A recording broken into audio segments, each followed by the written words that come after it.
There are several types of divergence, and price divergence is a powerful part of what can be divergent. This video is about high M patterns. Primarily, I'm just going to do one in this example. But a high M pattern is usually occurs above zero. It's the reciprocal pattern of what occurs below zero, and that's the right leg higher pattern below zero. The right leg higher pattern usually has a lot of power in it and goes up significantly one or more days. If there's any pattern that increases multiple days, it's the right leg W higher pattern, not the right leg W lower pattern, just the higher pattern. On the other end of the spectrum, the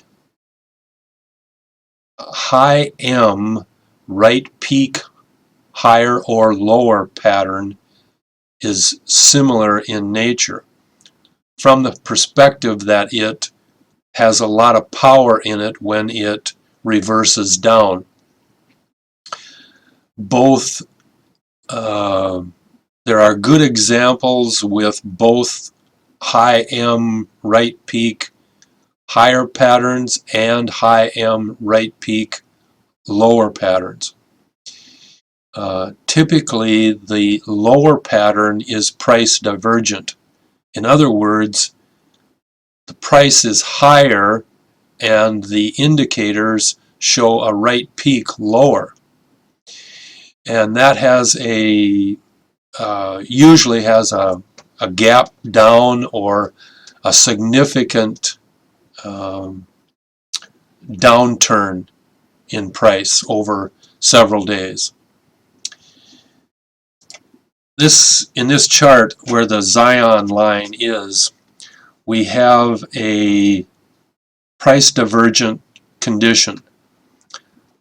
The price is up the last few days, and we have a high M right peak lower pattern.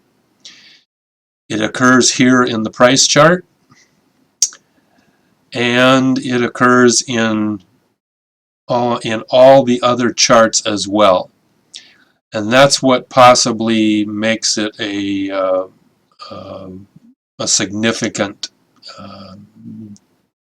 next day down, because we have a really sizable gap down next day and the following day.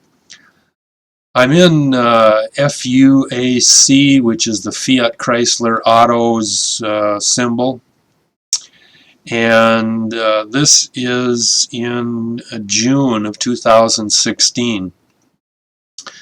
It is June 23rd, 2016. And there's different ways that the high M right peak lower pattern can go.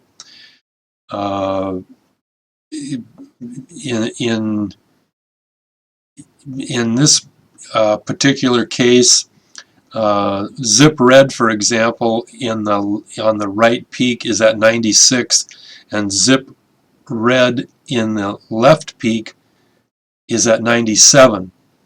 So it's the zip red is a right peak lower as well, but it is really close. And obviously prices are being kept high as we look at zip yellow and see that zip yellow is right up there at 94. The trend trio went over zero on this day, but then immediately went down and crossed under zero the following day when it gapped down the day after the zip line. This is a classic high M lower peak pattern. And I wanted to make you aware of what it looks like rather than do a number of other patterns that could be similar. I'm going to do another video on that, but this is a good analysis of what a right peak, high M, lower pattern looks like.